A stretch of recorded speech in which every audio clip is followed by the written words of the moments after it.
Hello class.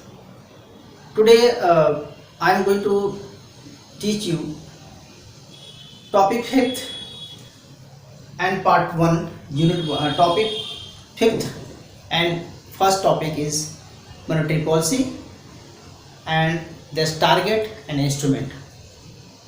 Before I am going to give you depth knowledge, just I want to give you brief summary about macroeconomics and instrument of macroeconomics. Last class में जब हम first second semester में पढ़े थे macroeconomics, तो वहाँ पर हमने पढ़ा कि किसी कंट्री का जो ग्रोथ होता है बहुत सारे वेरिएबल पे डिपेंड करता है। जैसे हमने आपको लर्न कराया था कि जो जीडीपी है वो कंजप्शन होता है, इन्वेस्टमेंट होता है, गवर्नमेंट पॉलिसीज़ होती है, नेट एक्सपोर्ट होता है। इसको आपको पता है। हम एज्यूम करते हैं कि आप यहाँ तक पढ़ेंगे, मैक्रोइकोनॉमिक्स आपको समझ में आया था। यहाँ पर हम बात करते हैं, एक हम पढ़ रहे हैं मनी एंड बैंकिंग, और बेसिकली मनी एंड बैंकिंग जो चैप्टर्स हैं यानी कि जो पेपर है आपको ये लर्न कराएंगे कि किस तरह से हम इकोनॉमी में स्टेबलाइजेशन लाएंगे, किस तरह से आरबीआई का क्या रोल होता है, कि किस तरह से वो मॉनेटरी पॉलिसी के थ्रू इकोनॉमी को फ्लक्चुएशन होने से रोकता है, इकोनॉमिक ग्रोथ करता है, इकोनॉमिक जो ऑल एक्टिविटीज है उसको कैसे स्टेबलाइज करता है। तो बेसिकली फोकस यही है। तो लेकिन हमें 1 बाय 1 स्टेप चलना है। तो आपको पढ़ना है वे एंड जॉनसन्स का चैप्टर नंबर 19 है आपकी रीडिंग्स में, और उसका टॉपिक 5th का यूनिट 1 है, और paper and introduction to the monetary policy, page number I thinks you can see page number 667 पे देख लेना या 666। ओके, चलिए हम इसी के आपके रीडिंग के अकॉर्डिंग चलेंगे, लेकिन बीच में थोड़ा सा स्पेसिफिक नॉलेज भी दूंगा ताकि आपको पूरे पॉइंट अच्छी तरह से क्लियर हो जाए। देखिए, सबसे पहले बात करते हैं कि what is the introduction of monetary policy. So what is the monetary policy, पहला वर्ड निकलता है। तो मॉनेटरी पॉलिसी क्या है, मैंने लिख रखा है monetary policy lead down by the central bank यानी कि आरबीआई। तो मॉनेटरी पॉलिसी तो पहले आरबीआई बनाती है, आपको ये पता है। फिर बताना है इट इन्वॉल्व्स, इसमें क्या इन्वॉल्व होता है, involves the management of money supply and interest rate. Basically उसका मेन टारगेट क्या है, मॉनेटरी पॉलिसी वो होती है जो management of money supply, economy में मनी सप्लाई को मैनेजमेंट करती है, यानी कि मनी सप्लाई कितना बढ़ाना है या कितना घटाना है, इंक्रीज या डिक्रीज करना है, एंड उसके साथ इंटरेस्ट रेट कितना रखना है इकोनॉमी में, स्टेबिलिटी कितना रखना है इकोनॉमी में इंटरेस्ट रेट की, ताकि जो बिजनेस करने की जो सिचुएशन है वो किस तरह से स्टेबलाइज होगी। एंड इन दैट, और दूसरी बात है कि monetary policy and it is the demand side policy. Why? Because it is aggregate demand. What is the, it is aggregate demand. और डिमांड साइड पॉलिसी क्या करेगा, used by the government to country, government of a country to achieve, what achieve, macroeconomics objective. What are the objective? Like inflation, consumptions, growth and liquidity. These 4 words like inflation, consumption, growth and liquidity related this. Why? Consumptions. It's not, we are not talking about the individual consumption, aggregate consumptions. And consumption बढ़ेगा तो investment बढ़ेगा, investment होगा तो investment के लिए aggregate investment, और investment तभी बढ़ेगा जब कंजप्शन बढ़ेगा। तो मॉनेटरी पॉलिसी ऐसी होनी चाहिए जो कंजप्शन को इंक्रीज करे, और कंजप्शन को इंक्रीज करेगी तो इन्वेस्टमेंट ऑटोमेटिकली बढ़ेगा, और इन्वेस्टमेंट बढ़ेगा तो टोटल इकोनॉमिक में एम्प्लॉयमेंट बढ़ेगा, प्रोडक्शन प्रोडक्टिविटी इंक्रीज होगी, प्राइस लेवल डाउन आएगा तो ग्रोथ भी होगी, प्राइस लेवल इनकी डिक्रीज होगा। Then liquidity, what do mean liquidity, liquidity मतलब मार्केट में कितनी मनी सप्लाई है।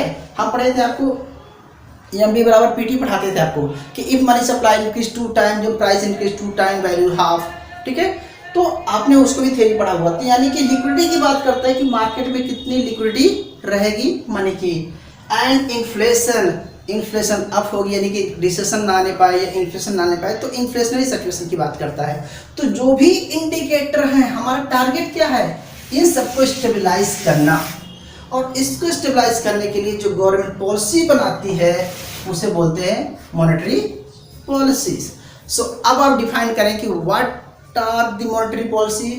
सो monetary policy is the policy taken by RBI, the main objective is that. इसको मिलाकर आप डिफिनेशन बना लीजिए। क्लियर? चलिए ये पॉइंट क्लियर हुआ।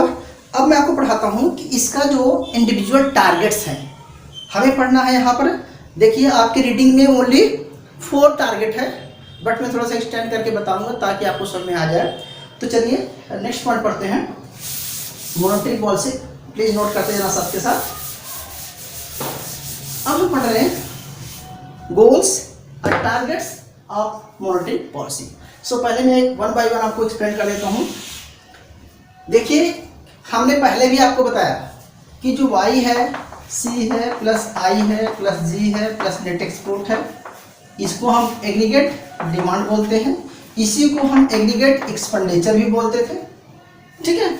और यही बराबर होता है नेशनल इनकम होती थी, क्योंकि यही नेशनल एक्सपेंडिचर होता था और यही नेशनल प्रोडक्ट होता था। ये भी आपको पता है मैक्रो इकोनॉमिक्स को ध्यान रखते हुए। और आपको पता है कि जब हमारी कंट्री में वाई बढ़ेगा यानी कि नेशनल प्रोडक्ट बढ़ेगा तो क्या बढ़ेगा, पर कैपिटल्स इंक्रीज होगी। ओके, पर कैपिटल इंक्रीज होगी। अच्छा, अगर हमारी कंट्री में पर कैपिटल इंक्रीज होगी तो कंजप्शन क्या होगा, इंक्रीज होगा। शॉर्टकट में लिख रहा हूं। फिर आपका इन्वेस्टमेंट क्या होगा, इंक्रीज होगा। फिर एम्प्लॉयमेंट क्या होगा आपकी कंट्री में, इंक्रीज होगा। फिर आपकी कंट्री में एग्रीगेट डिमांड्स क्या होंगी, बढ़ेंगी। प्रोडक्शन क्या होगा, बढ़ेगा। तो मार्केट में प्राइस क्या हो गए, एक टाइम बढ़ेगा, यानी कि प्रॉफिट होगा, स्टेबिलिटी आएगी, इकोनॉमिक ग्रोथ होगा, यानी कि ये इंडिकेटर्स ऊपर जाएंगे। तो जो पहला मेन टारगेट है मॉनेटरी पॉलिसी का वो ये है कि economic growth and economic development. So economic growth का मतलब क्या हुआ कि आरबीआई सेंट्रल गवर्नमेंट को ऐसी पॉलिसी अडॉप्ट करना पड़ेगा मॉनेटरी, जिससे अपनी कंट्री में ये चीजें बेटर इंडिकेटर हो। अगर ये बेटर इंडिकेटर होता है तो पर कैपिटल से फिर आपका सेविंग रेट क्या होगा, अपनी कंट्री में सेविंग रेट इंक्रीज हो जाएगा, इन्वेस्टमेंट रेट। तो ये जो इंडिकेटर है इसे ही बोलते हैं इकोनॉमिक ग्रोथ। और साथ के साथ आपने पढ़ा होगा primary sector, secondary sector and third sector. तो जीडीपी ग्रोथ का मतलब यही हुआ कि प्राइमरी सेक्टर बढ़ा, एग्रीकल्चर इंडस्ट्रीज का प्रोडक्शन बढ़ा है। तो यानी कि अगर वो सब चीजें बढ़ाने के लिए आरबीआई को ऐसी पॉलिसी अडॉप्ट करना पड़ेगा ताकि ये सारी चीजें इंक्रीज हो। तो पहला जो टारगेट है आरबीआई का मॉनेटरी पॉलिसी का वो ये है कि इकोनॉमिक डेवलपमेंट होना चाहिए, इकोनॉमिक ग्रोथ होना चाहिए, ठीक है। नेक्स्ट टारगेट है ये प्राइस स्टेबिलिटी, ये stable price level. Price level क्या होता है मैं बताना चाहता हूँ थोड़ा सा। प्राइस लेवल का मतलब यहाँ पर है कि इकोनॉमी में ना तो ज़्यादा प्राइस हाई हो और ना तो ज़्यादा प्राइस लो, प्राइस स्टेबिलिटी बनी रहेगी। तो प्रोडक्शन की प्रोडक्टिविटी भी, प्रोड्यूसर को भी फायदा होगा और कंज्यूमर को भी फायदा होगा। कंज्यूमर की अगर बहुत हाई रेट हो जाएगा तो कंज्यूमर सेटिस्फाई नहीं होगा, और बहुत ज़्यादा प्रॉफिट हो जाएगा, बहुत कम रेट हो जाएगा तो प्रोड्यूसर सेटिस्फाई नहीं होगा। तो गवर्नमेंट या आरबीआई या मॉनेटरी पॉलिसी का मेन ऑब्जेक्टिव होता है कि हाउ कंट्रोल द प्राइस, ना तो फ्लक्चुएशन आए, ना तो रिसेशन आए, ना तो इन्फ्लेशन आए। तो मेन टारगेट है प्राइस को स्टेबिलिटी को, क्योंकि प्राइस स्टेबिलिटी रहेगा तभी कंजप्शंस बेटर होगा, इन्वेस्टमेंट बेटर होगा, क्योंकि ज़्यादा फ्लक्चुएशन आएगा तो बिजनेस में भी प्रॉफिट एंड लॉस होगा। तो ये सब चीज़ें ना ले पाए, इसके लिए मॉनेटरी पॉलिसी का मेन ऑब्जेक्टिव है प्राइस स्टेबिलिटी। और प्राइस स्टेबिलिटी के लिए वो क्या करता है आपको बताते हैं। अगर हमने पढ़ा था कि मनी सप्लाई इंक्रीज कर देंगे तो प्राइस क्या होता है, इंक्रीज होता है। तो सबसे बड़ी सामने है कि वो मनी सप्लाई को कितना इंक्रीज करें, और मनी सप्लाई इंक्रीज करने की आपने बैंक रेट पढ़ा, अभी आप आगे पढ़ाना आपको। बैंक रेट है या CRR है या SLR है, cash record ratio, statutory liquid ratio, bank rate है, अगर इन सबको क्या करेगा वो इंक्रीज कर देगा मार्केट में, तो मनी सप्लाई क्या हो जाएगी, कम हो जाएगी। जब मनी सप्लाई कम हो जाएगी तो प्राइस लेवल भी क्या होगा, कम होगा। और अगर इन चीज़ों को बैंक रेट CRO का अगर इसको इंक्रीज करेगा, डिक्रीज करेंगे मॉनेटरी पॉलिसी के थ्रू, तो हमारा मनी सप्लाई क्या होगा, डिक्रीज होगा, तो प्राइस भी डिक्रीज होगा। तो हमारा यहाँ पर कंसर्न ये है कि वो कितना मनी सप्लाई रखेगा कि प्राइस लेवल ना तो अप होगा ना तो डाउन होगा। ठीक है, for producer, for seller, for traders, सबके लिए प्राइस स्टेबिलिटी बेटर होनी चाहिए। तो इस करके मेन टारगेट है स्टेबिलिटी ऑफ प्राइस। अगला है इंटरेस्ट रेट स्टेबिलिटी। मार्केट में अगर इंटरेस्ट रेट बहुत ज़्यादा हो जाता है या बहुत कम हो जाता है तो भी प्रॉब्लम होती है। अगर हाई इंटरेस्ट रेट हो जाएगा इकोनॉमी में तो इन्वेस्टमेंट क्या होगा, हमारा लो हो जाएगा, क्योंकि आपको प्रोड्यूसर को इन्वेस्टमेंट करने की जो मनी चाहिए वो हाई रेट में मिलेगी। अच्छा, जब हाई रेट में मिलेगी तो आगे इन्वेस्टमेंट नहीं होगा, एम्प्लॉयमेंट नहीं होगा। और अगर इंटरेस्ट रेट बहुत कम भी हो जाएगा तो लोगों की सेविंग क्या हो जाएगी, कम हो जाएगी। तो बेसिकली गवर्नमेंट का यहाँ पर टारगेट है कि किस तरह, RBI का मॉनेटरी पॉलिसी का टारगेट है कि किस तरह से इंटरेस्ट रेट को स्टेबिलिटी रखना है। अब हम आपको पढ़ाएंगे इंटरमीडिएट टारगेट वगैरह में, आगे जाके पढ़ाएंगे कि किस तरह से मॉनेटरी पॉलिसी के थ्रू वो इंटरेस्ट रेट को स्टेबिलिटी रखता है। क्योंकि आपने पढ़ा था, ध्यान देना, थोड़ा सा बताना आपको, आपने पढ़ा था ये मनी सप्लाई, और ये पढ़ा था आपने मनी की demand function of Y and R, याद हो आपको, थोड़ा थोड़ा याद होगा। तो हमने पढ़ा था ये R है, अगर मार्केट में मनी सप्लाई बढ़ जाएगा तो इंटरेस्ट रेट क्या होगा, फॉल हो जाएगा, और अगर मनी सप्लाई कम हो जाएगा तो इंटरेस्ट रेट क्या होगा, बढ़ जाएगा। तो इंटरेस्ट रेट अप डाउन हो रहा है, लेकिन हमारा टारगेट है कि इसी पॉइंट पर हमेशा के लिए स्टेबल रखना। तो इंटरेस्ट रेट पे स्टेबिलिटी करने से ही इकोनॉमिक ग्रोथ होगा, डेवलपमेंट होगा, तभी फुल एम्प्लॉयमेंट मिलेगा। तो मॉनेटरी पॉलिसी का एक टारगेट है कि किस तरह से मनी सप्लाई को कंट्रोल करें कि वो ये चेंज ना हो, GDP चेंज हो जाए, GDP चेंज होगा लेकिन R में कोई चेंजेस नहीं आए, हमें इसी टारगेट को रखता है वो। तो अगला टारगेट है उसका stability of interest rate. Clear, समझ में आ रहा होगा, ठीक है, ओके।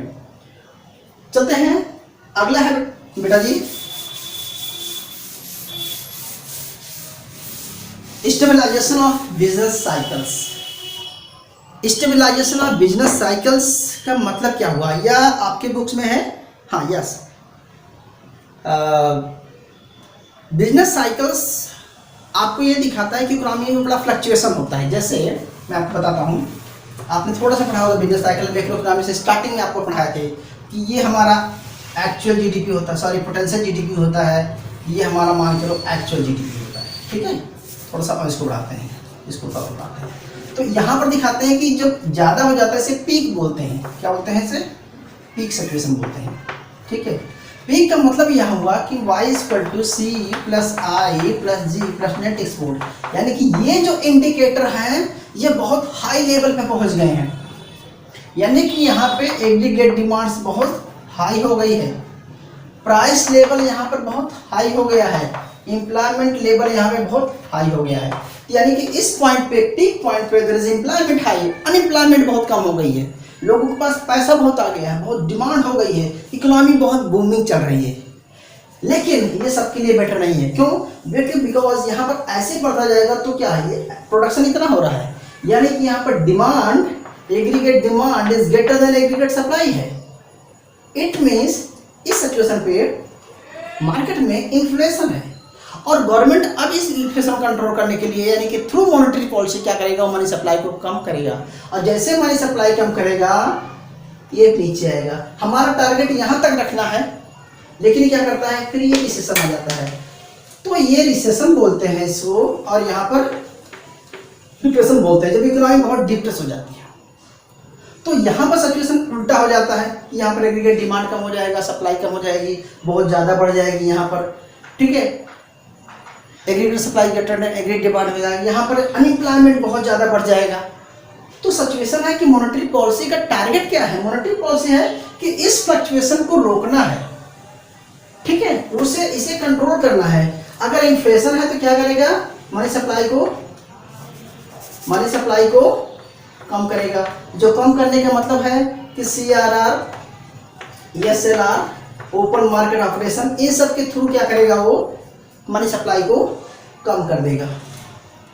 और अगर मार्केट में रिसेशन है तो मार्केट मनी को सप्लाई को बढ़ाना है तो CRR, SLR, open market operation, इन सब में क्या करेगा, इसको कम करेगा तो मनी सप्लाई मार्केट में बढ़ेगी तो इंटरेस्ट रेट कम होगा, इन्वेस्टमेंट बढ़ेगा, फिर से रिकवरी होना शुरू हो जाएगा।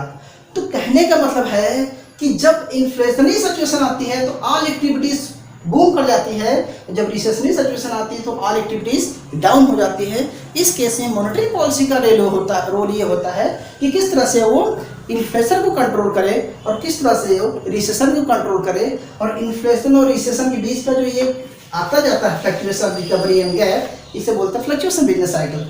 तो बिजनेस साइकिल को कंट्रोल करने का काम जो है, स्टेबलाइज करने का काम किसको है, मॉनेटरी पॉलिसी का है। क्लियर हुआ? ओके, नेक्स्ट लेते हैं एक्सचेंज रेट स्टेबिलिटी। हाँ, आपको बता दूं, आपके बुक्स में सिर्फ ये 4 मोस्ट इंपॉर्टेंट पॉइंट्स बताए गए हैं जो हम रीडिंग पढ़ रहे हैं, लेकिन हम थोड़ा सा और लेते हैं। एक्सचेंज रेट स्टेबिलिटी का मतलब क्या होता है, थोड़ा सा बताना चाहता हूँ कि देखो, हमारी कंट्री का जो एक्सपोर्ट इंपोर्ट है वो हमारी कंट्री के एक्सचेंज रेट पे डिपेंड करता है। और आपको बताया था थोड़ा सा, एक्सचेंज रेट ऐसे समझ लीजिए, इधर डॉलर है, इधर रुपीज़ है। तो अगर मैं बोलूँ कि डॉलर है, $1 इक्वल टू 40 रुपीज़ है, तो हमारी कंट्री का एक्सचेंज रेट $1 के 40 रुपीज़ है। अगर हमारी कंट्री में मनी सप्लाई बढ़ जाती है, ठीक है, मनी सप्लाई बढ़ जाती है, तो हमारी कंट्री का जो पैसा होता है दूसरी कंट्री में फ्लो करता है। क्यों? हमारी कंट्री में मनी सप्लाई बढ़ जाती है तो हमारी कंट्री में इंटरेस्ट रेट क्या हो जाता है, फॉल हो जाता है। तो जो एंटरप्रेन्योर होता है, जो इन्वेस्टमेंट करता है, यानी शेयर मार्केट वगैरह पैसा जो लगते हैं, वो हमारी कंट्री में प्रॉफिट कम हो जाएगा तो हमारा पैसा दूसरी कंट्री में फ्लो करेगा। जब दूसरी कंट्री फ्लो करेगा तो होगा क्या कि $1 इक्वल टू 35 हो जाएगा। तो इसका मतलब ये हो जाएगा कि हमारी कंट्री में एप्रिसिएशन हो रहा है, और जब एप्रिसिएशन होगा तो हमारी कंट्री का क्या होगा, मैं आपको ऐसे समझाना चाहता हूँ, थोड़ा सा जब मिल जाता है। ये हमारा $1 इक्वल टू 40 रुपीज़ है। अब यहाँ पर आ गए तेरे कि हम, ये हमारा इंपोर्ट है, ये मान चलो हमारा एक्सपोर्ट है, तो हमारा एक्सपोर्ट इंपोर्ट इक्वल है तो बैलेंस नेट क्लियर है। अभी क्या हो रहा है कि जब हमारा डाउन हो जाएगा तो आपके अपनी कंट्री में इंपोर्ट क्या हो जाएगा, बढ़ जाएगा। जब इंपोर्ट बढ़ जाएगा और एक्सपोर्ट आपका कम हो जाएगा तो हमें दूसरी कंट्री को ज़्यादा पे करना पड़ेगा, तो हमारा पैसा क्या होगा, बाहर जाएगा। तो हमारा पैसा बाहर जाएगा तो हमारी कंट्री में क्या होगा, इन्फ्लेशन सिचुएशन आएगी, क्योंकि बाहर से मंगा रहे हैं, प्रोडक्टिविटी कम हो जाएगी, तो ऑल एक्टिविटीज हमारी कंट्री में रिवर्स जाना शुरू हो जाएगा। तो मॉनेटरी पॉलिसी का टारगेट होता है कि यार इस एक्सचेंज रेट को कंट्रोल करके रखना ताकि हमारी इकोनॉमी में बैलेंस ऑफ पेमेंट बराबर रहे, बैलेंसेज रहे, ठीक है, और इकोनॉमिक ग्रोथ की जो प्रोसेस है वो प्रॉपर तरीके से चलती रहे। अगला है फुल एम्प्लॉयमेंट। फुल एम्प्लॉयमेंट का मतलब क्या होता है, यहाँ पर इकोनॉमी का मतलब होता है फुल एम्प्लॉयमेंट की all resources fully utilised. Economic full employment मतलब कि हर कोई काम नहीं, हर एक पर्सन को फुल यूटिलाइजेशन ऑफ रिसोर्स होना हो, तो चाहे वो कैपिटल हो, चाहे लेबर हो, चाहे रॉ मटेरियल्स हो, चाहे टेक्नोलॉजी हो, ठीक है, चाहे मैन पावर हो, सबको फुल एम्प्लॉयमेंट का मतलब होता है कि इकोनॉमिक एक्टिविटीज बेटर जा रही है, ठीक है। तो ये जो टारगेट्स हैं मॉनेटरी पॉलिसी को, या इसे हम गोल्स भी बोलते हैं, इसको अचीवमेंट करने के लिए आरबीआई कुछ इंस्ट्रूमेंट को है उसके पास।